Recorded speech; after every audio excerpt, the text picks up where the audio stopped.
I'm JG, that's Liam, and today we are reacting to YouTube Shorts. Recording me makes you feel safer, that's fine, I support you in doing that.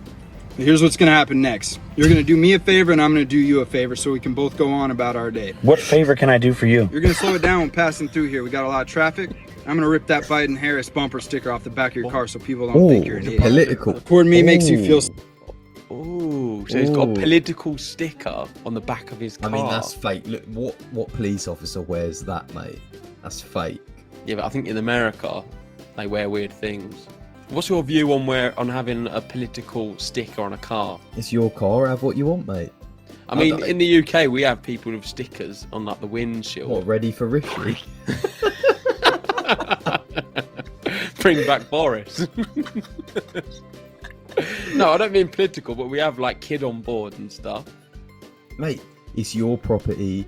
Do what you want within reason. Real talk. Andrew Tate vibe, top G. Okay, let's move on. It's funny, we spoke about Andrew Tate and he appeared. That's the type of guy he is. Do you guys amongst each other have like locker room rumors or like talk about who has the smallest dick and who has big dicks? Do you guys do fighters? that? Yeah. No, certainly don't share locker rooms with other fighters and we break down the cock size. But no one's like, oh, he's hung like a field mouse. Did you hear this? No. Yeah. And if they would, I probably wouldn't be in a locker room with them. Anytime soon, I'm like, yeah, you're not my cup of tea, bro. I'll tell you what, Dick. I have a very small dick. Everyone in the room knows this. I think it's stands to average. reason. I think that it's good for your body size. Right, but the color... Which is still small. Is that his wife? I don't know this podcast. Basically, that's Bobby Lee, who's a comedian. That's Michael Bisping, the white guy. Yeah, I know he's a UFC fighter. I know Ben's a big fan of him. I think that is his partner. I think that... Well, I'm assuming so. If she's seen his dick, I mean, she's trying to say it's quite big, which I don't know if she's trying to boost his ego.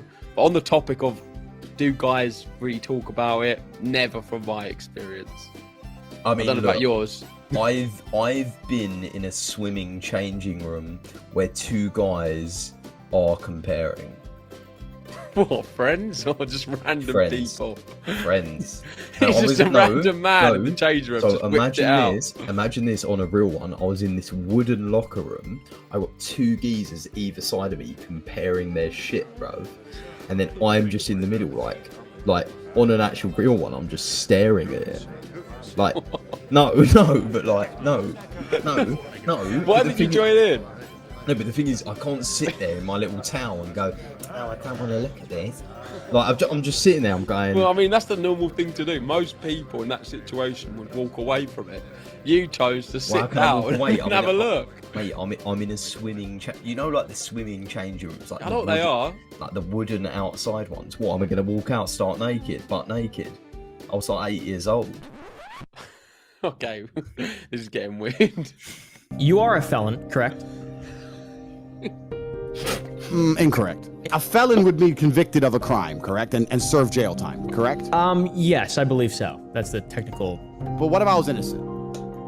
What if I served jail time if I was innocent? What if in a hypothetical scenario, what if I've served jail time because I didn't talk, because I knew my boy wouldn't talk and I was just doing what a guy should do for his friend? Am I a felon by not ratting on my boy? I think in the eyes of the law, yes, but in your own belief and heart, no. And technically, if everything was fully you are a translucent, felon, you could see every You're in and complicit out, in a crime. then no, you would not be a felon. You are a felon, correct? I mean, that guy's just trying to feed his ego. He's definitely a felon. I don't know if he's actually been... Look at that look. What a balls. I mean, look, Andrew Tate's completely... Look, he hits a lot, he misses a lot, but at the end of the day, if you're complicit in a crime, yes, you are a felon. Yeah, let's move on. Everyone that tried to fat shame me and say I'd miss weight or put the opposite, pull out, kiss me ass. I mean, this guy, is a breath of fresh air in UFC. He's a character. He's entertaining. I love what he stands for. Everything about him, for me, is great. And he's a good fighter as well. He won the other week. Yeah, I mean, and he's good. And I mean, look, different to Conor McGregor, and I'm not trying to get too serious right now. Conor McGregor's known for his stand-up game. This guy can grapple as well, mate. This guy can grapple. He's had already a couple of submissions in the UFC. Mate, he's a bit of a legend, mate, already. I like him. You see, Hazmat Shimane basically said, like, he said, "Who is this guy with the baby hair?" He's got a strange look, but I'm all for it. I'm all for him. Big Paddy fan, mate. And I think the most miserable people on earth are those people who are born filthy rich. Imagine being born as an oil sheik. Money has no value. A Ferrari, you think it's gonna make you happy? Has no value. Nothing has value. Everything is just whatever. Girls have no value. You can buy unlimited, you can buy unlimited Bugattis, you can buy whatever you want. Diamonds, it doesn't mean anything. You have to be broke to appreciate being rich. You need that. So anyone who's sitting there going, "Oh, I want money," good. How you feel now, being poor, is what's going to make you happy once you have money. This is a very key element to it. And I think the most miserable people on... I mean, he's not wrong. I mean, this is one of the few Andrew Tate clips which I completely agree with 100%. I think if you are born with loads of money, I think it is difficult to find happiness. That's not something I've experienced myself, but from my experience, the happiest people in the world will always be the people who don't have anything, but they've got values and they just feel that the small things make them happy in life. The simplistic parts of life, money for me doesn't generate happiness. Mate, everything's relative, right? You, for example, you get yourself a new iPhone, let's say, you're going to be happy about that. You've got someone that's... If you're always going to want more then. No, but I'm talking about like relative monetary happiness. You've got someone who's living on the breadline. They get a few months rent paid for. They're going to be happy with that. Or they get their bills paid for a month. It's all relative. So if you get to the high end of the spectrum, you've got millionaires, right? The incremental level of happiness that they can get is a lot lower in terms of, you know, what can you do to make them happy? It's not a lot. So I am a dumb bitch. How can I not be so stupid and keep my husband? I want to keep him happy, and I think all the women listening too, they want to know the secrets to a good relationship. I'll tell you the secrets. Yeah, I respect. I'll tell you the secrets. How do I make him look better in front of other men? You know what? If I were to just make him 2 coffees and shut the fuck up, he's gonna look like the big G, and he's gonna be in love with me. You got a lot of work to do. Me? Yeah. I brought you 2 coffees this morning because you were coming in, and I said, "Tommy, here's your 2 coffees." I did. I'm just saying, he made a lot of sense, and what do you fucking? I'm just saying, keep taking notes. Don't even talk to me. So I am a dumb bitch. How can I? I mean, he's playing up to Andrew Tate. Look at that face. He's trying to be Andrew Tate there. Yeah, I mean, look, he looks. I tell you what, he's a typical example of a man. No, he's a man without much confidence.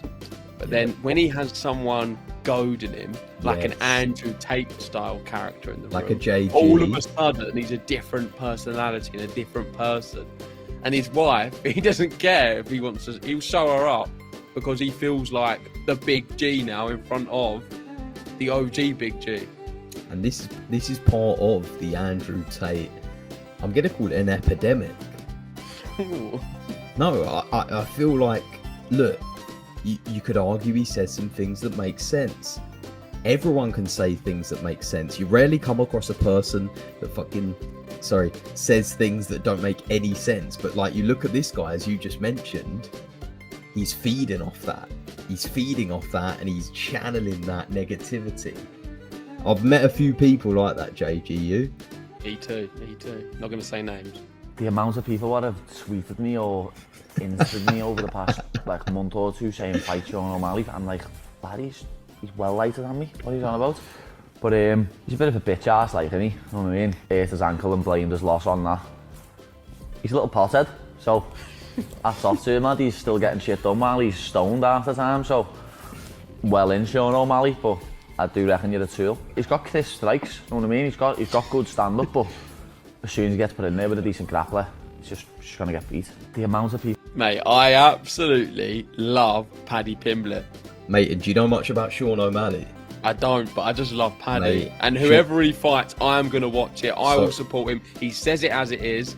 And for me, you know, Conor McGregor, the way he comes across, his whole persona, I find it very annoying now. I don't find it they're very funny. I mean, Paddy has a lot more. I think he's a man of the people more than Conor right now. He definitely is. He's a legend. Look at that face, man. How can you not like him? I mean, look, I completely agree. I love Paddy the Baddy, and I think if you don't know much about Sean O'Malley, look it up because this is an incredible fight, mate. I'm not trying to be too serious right now. But yeah.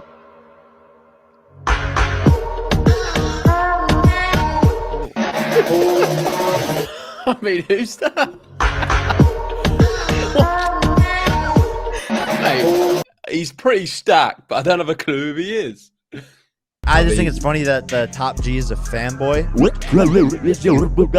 Andrew Tate's fans are all virgins, and they're watching him to try to get laid, but they're gonna get spit on and slapped by a girl. That's what's gonna happen. Everyone thinks he's like this tough kid, and when he steps into the ring with me, I'm gonna expose him for the that he is. I knock him out 2 rounds. Easy. Are you sure about that? I just think it's funny that. I mean, I watched this full podcast today. I've seen a bit. It's quite interesting. Jake here, they've clipped him, they've made it seem a lot worse. Ultimately, there was an exchange between Jake Paul and Andrew Tate some years ago, about 3 years ago. And Jake never opened the inbox, but he shows it live on the podcast. He never opened the message from Andrew Tate. Shit. And since then, it's been unsent from him. So you're never going to know what it said at the time. Jake said he remembers seeing it and was just like, oh, he's a nobody, just ignored it. But ultimately, that is the fight everyone would love to see. I mean, Jake Paul, Andrew Tate, they're 2 big, high-profile names in the media who both talk a lot of shit. And I think it would sell out. And another thing about the Bugatti as well, he's also been out. I don't know if you've seen Andrew Tate talking about this Bugatti. For Logan. He said he wants to buy Logan a £5 million or $5 million Bugatti. Just a little thank you, just keep talking about it. Yeah, I mean, it's mental. I mean, look, I want to see Jake Paul, Andrew Tate, KSI Swarms, I don't really care, but whatever. KSI Jake Paul, and then all roads for me are leading to Jake Paul, Conor McGregor, Logan Paul, Paddy the Baddy. Ooh. Oh. Never say going to bed. Going to bed is emasculate. Cowards need sleep. I'm texting you, you beautiful girl, but I'm tired. I'm tired. I'm gonna go to bed. You know what I like to say at fucking 1:15 in the morning? I'm going to work. Work at this time. Money never sleeps, baby.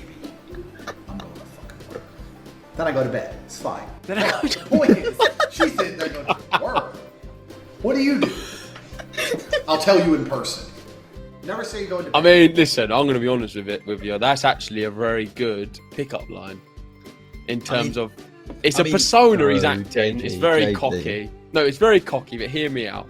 If you was to text a girl before you go into bed and say I'm going to bed, but you say I'm going to work, it does create this story about what you do, and then you just say, oh, I'll meet you in person if you want to find out what I do.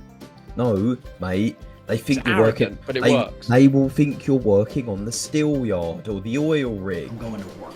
They're not going to think you're some hard-working entrepreneur. They think you're a physical labourer, and I'm not disrespecting that profession. They think you're on the oil rig. In a warehouse. Yeah, they think you're in the warehouse. I'm going to Mate, work. you think, all right, Andrew Tate, let's put him to one side. If I'm texting a bird and I go, oh yeah, I'm working tonight at 1 a.m, they're going to go, what's wrong with this crackhead? No, I'm being serious. I'm being deadly serious. I'm being deadly serious. If I say to them, I'm working at 1 a.m, I am a crackhead, or I'm an Amazon warehouse worker, nothing wrong with it. That's what they're thinking. Yeah, I did do that one Christmas. Oh, nothing wrong with it. Nothing wrong with it.